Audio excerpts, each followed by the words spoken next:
नमस्कार बच्चों, आपका मेरे YouTube channel teach in Hindi में स्वागत है। आज हम इस वीडियो में कक्षा 10वीं के विषय संस्कृत से सप्तमः पाठ शुभाषितानि का अध्ययन करने वाले हैं। हम सबसे पहले इस पाठ का हिंदी अनुवाद, उसके बाद इस पाठ के प्रश्न उत्तर का अध्ययन करेंगे। अगर अभी तक आपने इस चैनल को सब्सक्राइब नहीं किया है तो अभी तुरंत ही मेरे चैनल टीच इन हिंदी को सब्सक्राइब जरूर कर लें। तो अब चलते हैं पाठ की ओर। सप्तमः पाठ शुभाषितानि, जिसमें पहला है सर्वा विद्याः पुरा प्रोक्ता संस्कृते ही महर्षिभिः तद विद्यानिधये सेवयम् संस्कृतम कामधेनुवत्। जिसमें सर्वा का मतलब होता है सभी, विद्या का अर्थ तो आप जानते ही हैं। पुरा प्रोक्ता उसका अर्थ होता है पहले कही गई। इसमें पूरा शब्द जो है वो अवयव शब्द है। महर्षिभिः मतलब महान ऋषियों के द्वारा। निधे, निधि का अर्थ होता है खजाने के लिए। सेवयम मतलब रक्षा करने के लिए। और इसमें एक शब्द है कामधेनु। तो कामधेनु एक गाय को कहते हैं, आपने इसका नाम सुना भी होगा। लेकिन एक पौराणिक कथा के अनुसार ये कहा गया है कि ये जो कामधेनु गाय है वो समुद्र मंथन के समय समुद्र से उत्पन्न हुई थी और इसमें पूरी दैवी शक्ति थी जो धन धान्य से परिपूर्ण थी। अब चलते हैं इसका अर्थ। इसमें महर्षियों ने पूर्व काल से ही संस्कृत भाषा में समस्त विद्याओं की रचना कर दी है। मतलब कि समस्त विद्याएं कह दी है ना। किंतु उन विद्या रूपी खजाने को पाने के लिए कामधेनु के समान संस्कृत भाषा की सेवा आवश्यक है। तो यहाँ पे कामधेनु के समान इसलिए कहा है क्योंकि कामधेनु गाय भी बड़ी मुश्किल से मिलती है जो धन धान्य से परिपूर्ण होती है। इसीलिए संस्कृत भाषा की सेवा भी हमें आवश्यक है क्योंकि वो भी एक विद्या रूपी खजाना है। इसलिए हमें विद्या रूपी खजाने हेतु कामधेनु के समान ही संस्कृत भाषा की सेवा करनी चाहिए। दूसरा है वायुना शोधकाः वृक्षाः रोगाणम अपहारकाः तस्मात् रोपण में तेषां रक्षणं च हितावहम्। वायुना का अर्थ होता है वायु, शोधकाः का अर्थ होता है शुद्ध करने वाले, वृक्षाः मतलब वृक्ष, और अपहारकाः, अपहारकाः का मतलब होता है दूर भगाते हैं। रोपेण मतलब रोपण का मतलब होता है पौधों को रोपित करना, रक्षणम रक्षा करना, और हितावहम का अर्थ होता है हितकारी। तो वृक्ष जो होते हैं वो वायु को शुद्ध करते हैं और रोगों को दूर भगाने में सहयोगी होते हैं या सहायक होते हैं। इसीलिए वृक्षों का रोपण और उनकी रक्षा करना प्राणी मात्र के लिए हितकारी है कि हमें वृक्षों को लगाना चाहिए और उनकी रक्षा करना चाहिए। अब तीसरा है त्वक् शाखा पत्र मूलैश्च पुष्प फल रसादभिः प्रत्यंगय रूप कुर्वन्ति वृक्षाः सद्भिः समं सदा। अब इन शब्दों का अलग अलग पढ़ेंगे। त्वक का मतलब होता है त्वचा, मतलब यहाँ पेड़ की छाल से है। शाखा का मतलब होता है वृक्ष की शाखा, पत्र मतलब वृक्ष के पत्ते, मूल उसके मूल, पुष्प फल रस। तो यहाँ पे ये कहा गया है कि संतों के समान वृक्ष अपनी छाल मतलब त्वचा, शाखाओं, पत्तों, मूल, पुष्प, फल और रस आदि को क्या करते हैं? प्रत्यंगय रूप कुर्वन्ति वृक्षाः सद्भिः समं सदा। प्रत्यंगय मतलब समस्त अंगों में, है ना। और सद्भिः का अर्थ होता है सज्जन। तो रस आदि अंगों से प्राणियों का उपकार करते हैं, सदा उपकार करते हैं। कि आप खुद जानते हैं कि जो वृक्ष होते हैं, वृक्ष के कोई वृक्ष के पूरे छाल, पत्ते, जड़, फल, उसके पुष्प, सारे चीज़ हमारे काम आते हैं। तो इसलिए यहाँ पे कहा गया कि जिस तरह के से संतों के साथ रहने से हमारा उपकार होता है, तो उसी तरह संतों के समान ही वृक्ष अपनी त्वचा, शाखा, पत्ते, मूल, पुष्प, फल, रस आदि सभी अंगों से प्राणियों का उपकार करते हैं। फिर है केषांचिदपि वस्तूनां गम्यन्ते संगीना गुणाः वैद्यनापित हंतॄणां हस्तेषु छुरिका यथा। वस्तु नाम, इसका वस्तु गम्यते का अर्थ होता है, समझा जाता है। संगीना मतलब संग वाले से।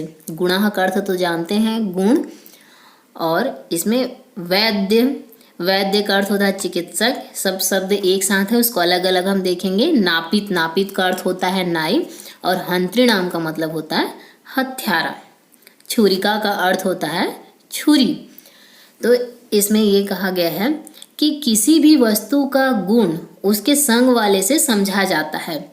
कहने का मतलब यह है कि वस्तु के धारणकर्ता पर निर्भर होता है, कि कोई भी वस्तु को हम तब समझते हैं कि उसका गुण या उपयोग क्या है, कि जो जिस अवस्था में उसको धारण किया हुआ है, कि वो उसका क्या उपयोग करने वाला है। जैसे छुरी का गुण या उसका उपयोग वैद्य मतलब चिकित्सक, नाई और हथियारे के हाथ में देखकर ही पता चलता है कि जो वैद्य है वो चाकू का उपयोग किस चीज़ के लिए करेगा, नाई चाकू का उपयोग किस चीज़ के लिए करेगा, और फिर जो हथियारा है वो किस चीज़ के लिए। इसीलिए हम किसी भी वस्तु को या उसका गुण या उसके उपयोग को उसके जो साथ में रहता है या उसको धारण किया रहता है, उसी से ही हमें पता चलता है। पांचवा है यच्छकम ग्रसितुम सस्तम ग्रस्तम परिणामेच यत् हितम च परिणामे यत् ददायां भूतिमिच्छता।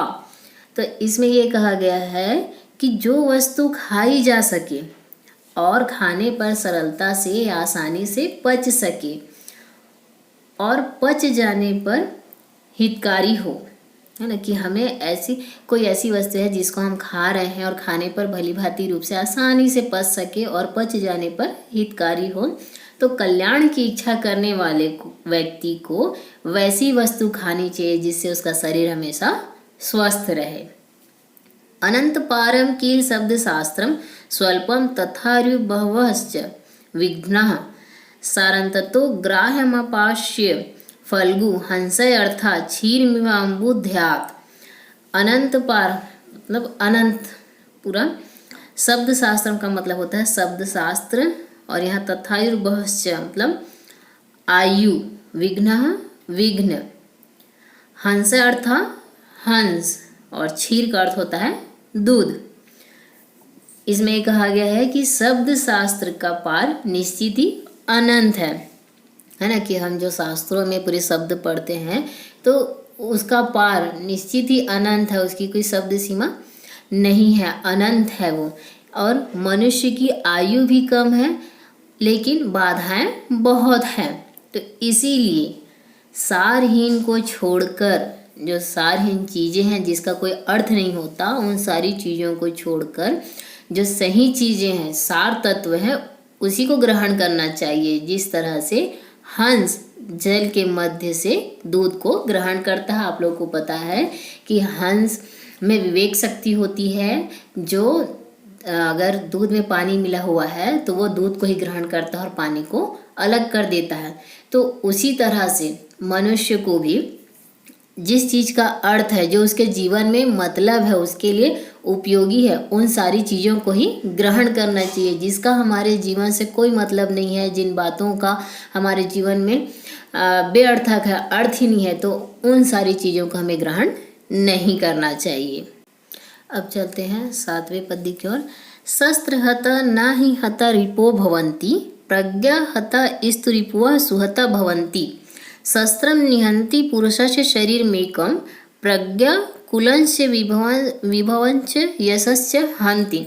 शस्त्रहता, शस्त्रहता का मतलब होता है शस्त्रों से मारे गए। फिर प्रज्ञाहता, प्रज्ञाहता मतलब बुद्धि से मारे गए, और सुहता उसका अर्थ होता है भली प्रकार से मर जाते हैं। कुलंच यानी कुल, विभव का अर्थ होता है वैभव, और यशस्य मतलब यश। इसमें ये कहा गया है कि शस्त्रों से मारे गए शत्रु मरे हुए नहीं होते, वो मरे हुए नहीं होते, पूरी तरह से नहीं मरते, लेकिन बुद्धि से मारे गए शत्रु पूर्णतः मरे हुए होते हैं, पूरी तरह से मर जाते हैं। क्योंकि शस्त्र मनुष्य के शरीर मात्र को मारता है, लेकिन बुद्धि जो होती है वो उनके कुल, वैभव और यश को, अर्थात सब कुछ नष्ट कर देती है।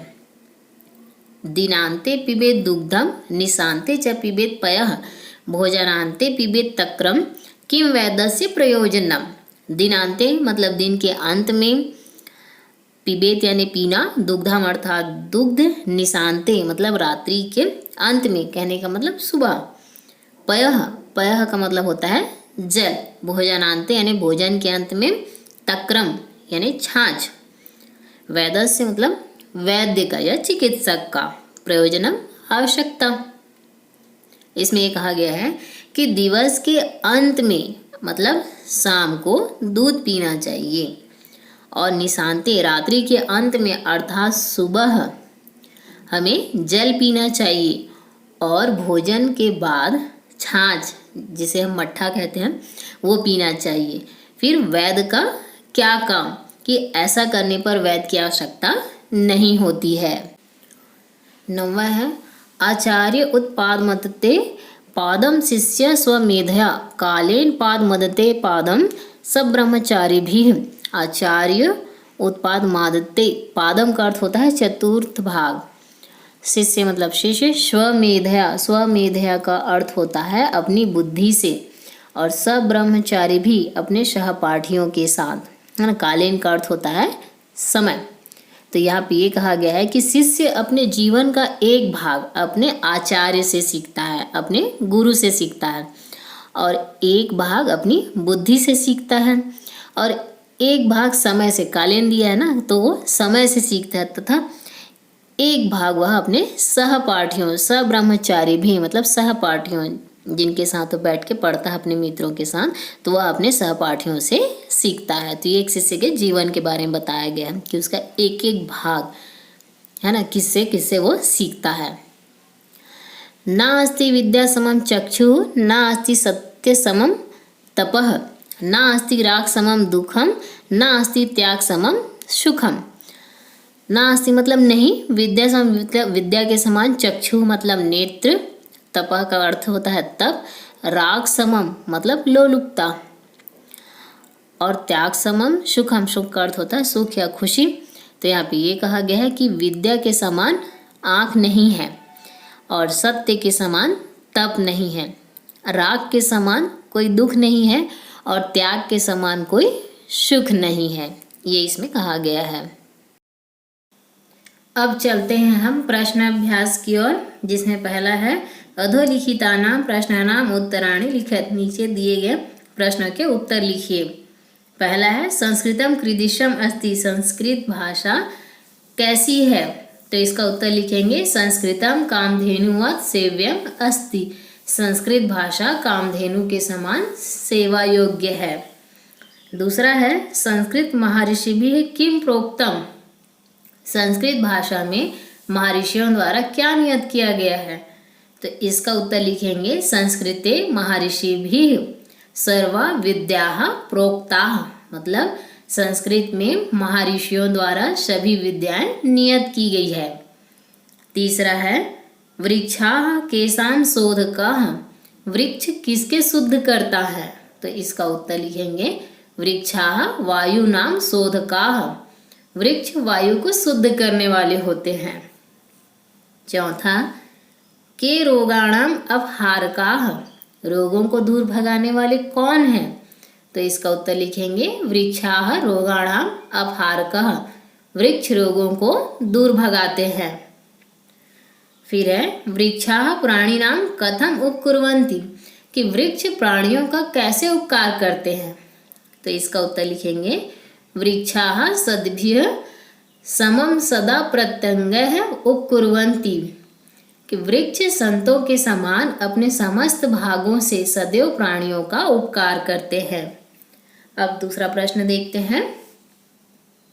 रेखांकित पदानि आधृत्य संधि विच्छेदम कुरुत, नीचे दिए गए रेखांकित पदों के संधि विच्छेद कीजिए। पहला है महर्षिभिः सर्वा विद्याः प्रोक्ताः, तो महर्षिभिः को रेखांकन किया गया है, तो इसका संधि विच्छेद इस तरह से करेंगे महाधन ऋषिभिः। दूसरा है तथायुर्बहवश्च विद्नाः, तो तथायुर्भवश्च का संधि विच्छेद करना है। इसका इस तरह से संधि विच्छेद करेंगे, तथा धन आयु धन बहवः धन च। फिर है पया निशांते पिबेत। निशांते का हमको संधि विच्छेद करना है, इसमें लिखेंगे निशा धन अंते। फिर है सस्तम ग्रसितुम यच्छकयम। तो यच्छकयम का संधि विच्छेद करना है, इसका लिखेंगे यत, ता में हलंत लगेगा, यत धन सक्यम। इस तरह से आपको ये संधि विच्छेद बनाना है। अब देखते हैं हम इसका तीसरा प्रश्न, प्रश्न अभ्यास का। एषु शब्देषु को भिन्न, मतलब इन शब्दों में कौन भिन्न है, जिसमें पहला दिया है संस्कृते, गम्यते, क्रियते, दृश्यते। तो इसमें आप देखिए गम्यते, क्रियते, दृश्यते ये कार्य करने वाले हैं, है ना, और संस्कृते ये आपका विषय का नाम है, इसलिए ये भिन्न है, तो होगा इसका उत्तर संस्कृति। दूसरे में दिया है क्रीडति, धावति, पिबति, ददति। तो इसमें ददति शब्द अलग है, दान देना। फिर है पठन्ति, चलन्ति, धावन्ति, हसन्ति। तो यहाँ पे धावन्ति शब्द अलग है, दौड़ना।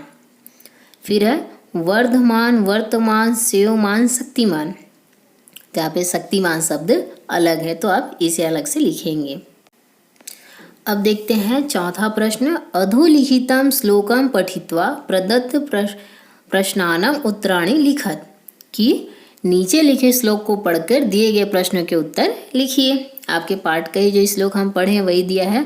आचार्य पाद मदते पादम शिष्य स्वमेधया कालीन पाद मदते पादम सब्रह्मचारी भी। तो इसमें सबसे पहला क्वेश्चन ये दिया है कस्मात पादम आदते, कि किसके एक का चौथाई भाग की प्राप्ति होती है। तो इसका उत्तर लिखेंगे आचार्यात पादम आदते सबसे पहले। फिर दूसरा कह ब्रह्मचारी भी पादम आदते, कौन सहपाठियों से अपना एक चौथाई भाग को प्राप्त करता है, तो कौन करता है, शिष्य करता है। तो यहाँ पे लिखेंगे शिष्य ब्रह्मचारी भी पादम आदत्ते। फिर तीसरा है बुद्धया इति पदाय श्लोके कह शब्द प्रयुक्त, कि बुद्धि से इस पद के लिए श्लोक में कौन सा शब्द प्रयोग किया गया है। तो यहाँ पे स्वमेधया शब्द प्रयोग किया गया है। फिर अगला क्वेश्चन है दत्ते इति पदस्य किम विलोम पदम प्रयुक्तम, कि जो दत्ते शब्द है उसका क्या विलोम पद प्रयुक्त किया गया है। तो इसका विलोम पद है आदते। फिर पांचवा है चतुर्थयांश इत्यर्थम कह शब्द प्रयुक्त। चतुर्थ अंश इस अर्थ में कौन सा शब्द प्रयोग किया गया है, कि चरण या एक भाग, है ना, तो पादम।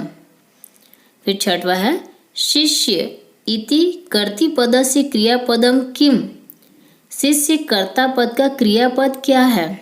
कि जो यहाँ पे शिष्य दिया है दो, तो कर्ता पद है, तो उसका क्रियापद क्या है, कि वो प्राप्त करता है या लेता है। तो क्या होगा आदत्ते इति, ऐसा आपको इसमें लिखना है। अब पांचवा प्रश्न में दिया है रिक्त स्थानानि पूर्यत, के रिक्त स्थान की पूर्ति कीजिए, जिसमें पहला है स्वल्पम तथा खाली स्थान बहवश्च विध्नः। या यहाँ जो सुभाषितानि में पद दिया है उससे आप लिख सकते हैं। तो यहाँ पे क्या आएगा, स्वल्पम तथा आयु बहवश्च विध्नः दिनांते च दुग्धम पिबेत। फिर है खाली स्थान सुखम न अस्ति त्याग समम आएगा खाली स्थान में। फिर है केंचिदपि खाली स्थान गम्यते, तो यहाँ वस्तु नाम।